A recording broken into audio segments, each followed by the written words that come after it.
안녕하세요. 비디오그래퍼 반디입니다. 오늘은 저의 또 다른 인터뷰 촬영 현장을 소개해 드리려고 해요. 보시다시피 촬영 장소 자체가 멋지기도 했지만 이런 이미지를 만들기 위해서는 나름 현장에서 많은 고민과 과정을 거쳐서 세팅하게 된답니다. 오늘 영상에서는 촬영 장소, 구도, 카메라 세팅, 조명 셋업, 깨알 팁까지 현장에서 함께 얘기해 볼게요. 이번 프로젝트를 잠깐 소개해드리면 베를린에서 2주간 진행되는 이 여름 클래식 피아노 워크샵 그리고 오케스트라 콘서트 그런 프로그램의 홍보 영상이에요. 다양한 나라에서 온 열정 넘치는 피아노 학생들이 이제 이 워크샵에 오기 위해서 베를린에 모였었어요. 이 영상은 워크샵에 참여한 이 학생들과 레슨을 맡은 교수님들의 이 인터뷰를 통해서 긍정적인 경험과 생각을 공유하고 그거를 베이스로 스토리텔링을 한 일종의 고객사례 스타일의 홍보 영상이라고 할 수 있어요. 완성된 홍보 영상이 혹시 궁금하시면 이 링크에 들어가서 한번 확인해 보세요. 그러면 인터뷰 촬영 세팅 현장으로 함께 가보실까요? 보시다시피 되게 오래된 피아노들이 이렇게 즐비한 되게 멋진 장소예요. 그리고 이게 깊이 있는 그런 장소라서 그림이 되게 예쁘게 나올 걸로 생각이 돼요. 투캠을 사용할 거고요. 원캠은 요 정면 방향으로 있고 그다음에 한 30도, 40도 정도 거리에 여기다가 이제 B캠을 놓을 거예요. 보통 A캠은 35mm에서 50mm 정도로 촬영을 하고요. 그다음에 B캠 같은 경우는 조금 더 펀치인해도 되기 때문에 기본적으로 50mm 이상을 사용하는 것 같고요. 저는 오늘 그 캐논 60mm를 어댑터랑 같이 해서 제 카메라에 올릴 거기 때문에 환산 화각으로 하면은 한 90 정도가 나오더라고요. 90mm 정도 되는. A캠을 세우는 장소는 보통 이제 장소에 와가지고 깊이감이 있는 곳을 먼저 봐요. 지금 여기 같은 경우는 당연히 이쪽 방향이 좋죠. 이 인물 뒤쪽으로 공간을 많이 확보하는 이유는 인물과 배경을 분리하기 위해서예요. 배경과의 거리가 가까워질수록 배경까지 초점이 모두 맞아버리기 때문에 그런 세퍼레이션을 주기 위해서 인물과 배경 간의 거리를 최대한 두고 그렇게 촬영하게 되죠.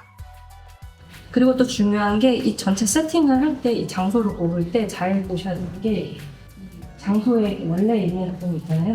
그 아래에서 촬영하시면 안 돼요. 지금 보시다시피 저쪽에 등이 하나가 있고 저쪽에 등이 하나가 있고 근데 이 가운데 지금 인터뷰 하시는 분이 앉아있는 데는 바로 위에 등이 없어요. 위에 등이 있으면 블랙 플러피라고 해가지고 위에다가 조명등을 막아줄 수 있는 그 천을 하나를 놔야 돼요. 그래야지 이 어글리한 섀도우가 생기지 않거든요. 사실 촬영 스튜디오가 아닌 이렇게 실제로 사용되고 있는 공간, 뭐 오피스나 이런 공간 같은 경우는 이렇게 천장 조명등을 끌 수 없는 경우가 많아요. 다른 분들도 이렇게 일하고 있고 하기 때문에. 그런데 이렇게 작은 예산으로 혼자 가서 이런 뭔가 인터뷰 세팅을 한다 하면은 솔직히 여기까지는 어렵고 그냥 이 천장등 바로 밑에만 피한다든지 촬영하는 공간만 좀 앞쪽만 조명을 끈다든지 하는 그런 방식으로 촬영을 사실은 하게 돼요. 이 장소에서의 인터뷰는 레슨 담당 교수 3분, 그리고 대표님 1분을 대상으로 진행했고요. 교수님들과 학생들의 인터뷰 내용은 뭔가 긍정적인 경험을 나누는 정도, 그런 정도의 내용일 거라서 좀 자연스러운 대화를 유도하기 위해서 이렇게 질문자를 바라보고 이 대답을 하는 형식으로 인터뷰 촬영을 했고요.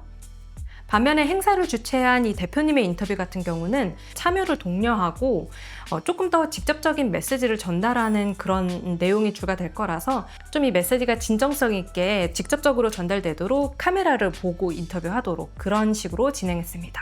정면 카메라는 왼쪽에 빈티지 피아노들이 나열된 공간을 활용해가지고 이 왼쪽 피아노의 나열이 딱 끝나는 지점 즈음에 화면의 오른쪽 3등분 지점이 오도록 그래서 이곳에 인물을 배치하도록 했습니다. 역시 리딩라인을 생각한 배치였고요. 그리고 이분의 시선이 향하는 방향, 그쪽에 여백을 둬서 안정감을 줄 수 있도록 했어요.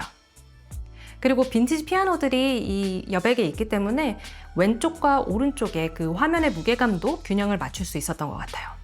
혹시 촬영 구도 잡는 방법에 대한 더 자세한 영상이 궁금하신 분들은 이 영상을 한번 확인해 보세요.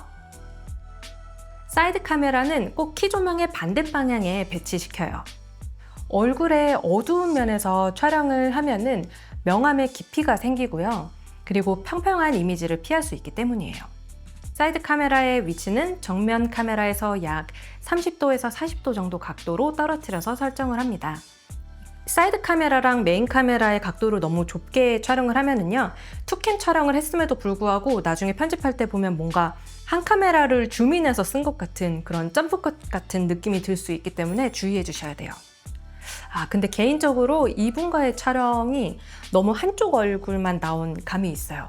사이드 카메라 각도를 조금 더 좁혀가지고 이분 교수님처럼 오른쪽 얼굴이 조금 더 나오게 했으면 더 나았을 거라는 생각이 듭니다. 뭐 이러면서 후회하면서 나중에 더 잘하는 거죠 뭐. 왼쪽에 지금 내추럴 라이트이 들어오기 때문에 이 내추럴 라이트 방향에다가 키라이트를 보통 놓고요. 중요한 게 키라이트는 내추럴 라이트이 들어오는 방향, 위에서 아래로 보는 방향으로 빛을 쏴주셔야지 이 그림자가 지는 게 요 턱 아래 부분 이렇게 그림자가 살짝 지는 정도, 요 코 아래 살짝 그림자가 지는 정도, 그 정도가 좋은 그런 키라이트 방향이라고 볼 수가 있습니다.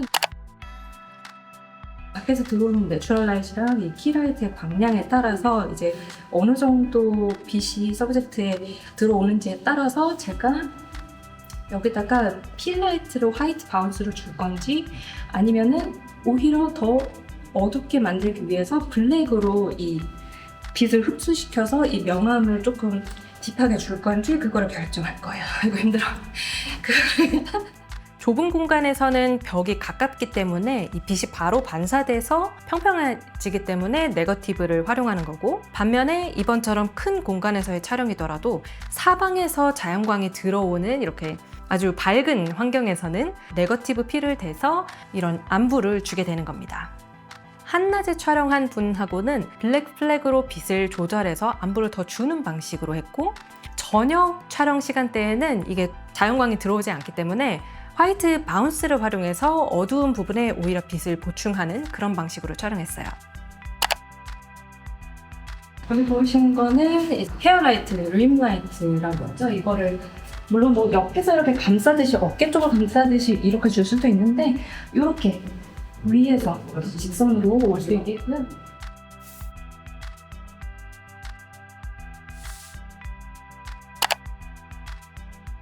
사람들이 왔다 갔다 하면서 줄에 넘어지는 불상사가 일어나지 않도록 이렇게 개퍼 테이프로 길을 가로지르는 전선들을 좀 안전하게 정리하면 좋아요. 나중에 편집 시에 화이트 밸런스를 맞추는 데 도움이 되도록 그레이 카드를 활용했어요. 그리고 이제 정말 세팅을 마치고 촬영에 들어갑니다. Okay. You can roll it. Yep, that's fine. 네, 이렇게 인터뷰 촬영 현장을 보여드리고 또 이 세팅 과정을 함께 살펴봤습니다. 제가 이렇게 업로드 주기가 빠른 유튜버는 아닌데요. 그래도 이렇게 실무에 정말로 도움이 되는 촬영, 조명, 그리고 편집 영상들을 올리고 있으니까요. 저 한번 믿어보시고 구독 눌러주세요. 그럼 저는 다음 영상과 함께 돌아오겠습니다. 감사합니다.